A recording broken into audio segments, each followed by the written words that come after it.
उधम सिंह नगर में वीर बाल दिवस पर कार्यक्रम हुआ। मुख्यमंत्री पुष्कर सिंह धामी ने गुरु गोविंद सिंह जी के पुत्रों को नमन किया। वीर बाल दिवस के साहिबजादों के शौर्य को जाने की नई पीढ़ी, ये कहना है मुख्यमंत्री का। तो मुख्यमंत्री पुष्कर सिंह धामी इस दौरान पहुंचे हुए थे। सीएम ने अमर बलिदानियों को आज याद कर अरदास भी की।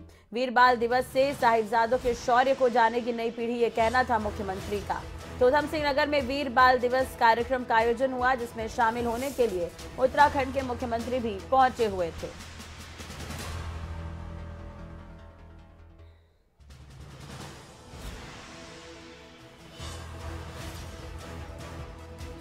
नेक काम उनके हाथों से यहाँ पर हुआ है। यह दिवस हमारी नई पीढ़ी को साहबजादों के साहस, शौर्य एवं उनके पराक्रम से अवगत कराता है। भाइयों बहनों, वीर बाल दिवस वही दिन है जिसके बारे में अभी हमारी उद्घोषिका यहां से कह रही थी कि जिस दिन माता गुजरी देवी और गुरु गोविंद सिंह जी के साहबजादों को मुगलिया सल्तनत ने दीवार में जिंदा चुनवा दिया था। इन वीर बालकों ने अपना बलिदान दे दिया, परंतु अपने धर्म को नहीं छोड़ा।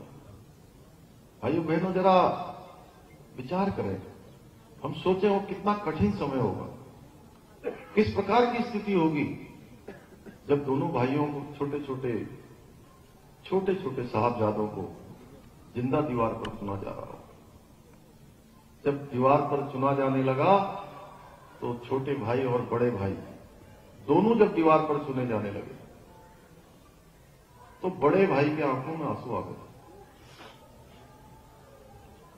तो छोटे ने कहा कि भैया, क्या मौत से डर गए हो? तुम घबरा रहे हो कि मौत आ रही है? तो जानते हैं बड़े भाई ने क्या कहा? बड़े भाई ने कहा कि मैं मौत से नहीं घबरा रहा,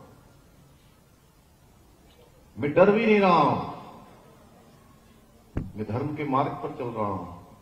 देश के अंदर अगर बड़े बड़े कार्यक्रम किसी सरकार में आयोजित किए जा रहे हैं तो वो हमारे देश के प्रधानमंत्री मोदी जी के समय में ही हो रहे हैं। ये प्रश्न है भाइयों बहनों कि क्या यह काम देश की आजादी के इतने सालों में नहीं हो सकता था? 75 साल आजादी के पूरे हो गए।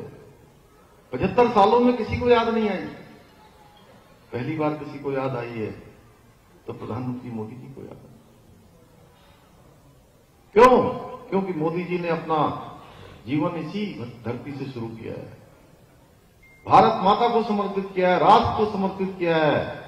और देश के अंदर जिन जिन लोगों का भी योगदान है, जिन जिन महानुभावों का योगदान है, जिन्होंने अपनी शहादत दी है, अपना बलिदान दिया है, अपना योगदान दिया है, अपना संघर्ष किया है, उन सभी का स्मरण देश की आजादी के अमृत महोत्सव में किया गया है। भाइयों बहनों, मैं आज हमारे प्रिय छात्र एवं छात्राओं से कहना चाहता हूं कि आज अगर हम बाबा फतेह सिंह, बाबा जोरावर सिंह जी का यह बाल दिवस, वीर बाल दिवस मना रहे हैं तो इसलिए मना रहे हैं कि उन्होंने अपने जीवन को लगाया है, धर्म की रक्षा के लिए लगाया है, और वो हमारे लिए एक पीछे अध्याय छोड़कर गए। अनेकों क्षेत्रों में हम आगे बढ़े हैं। आज दुनिया के अंदर भारत हर क्षेत्र में नेतृत्व की दिशा में आगे बढ़ रहा है। आपको जानकर हैरानी होगी कि दुनिया का 40% डिजिटल ट्रांजैक्शन अगर किसी देश के अंदर हो रहा है तो वो हमारे देश भारत के अंदर हो रहा है। आज दुनिया के अंदर कोई क्षेत्र हो, खेल का क्षेत्र हो, साइंस एंड टेक्नोलॉजी का क्षेत्र हो, चाहे वो निर्यात का क्षेत्र हो, हर क्षेत्रों में आज भारत के हर भारतवासी के अंदर एक भाव पैदा हुआ है कि हम हर क्षेत्र में दुनिया का नेतृत्व कर सकते हैं, हर क्षेत्र में भारत आगे बढ़ सकता है।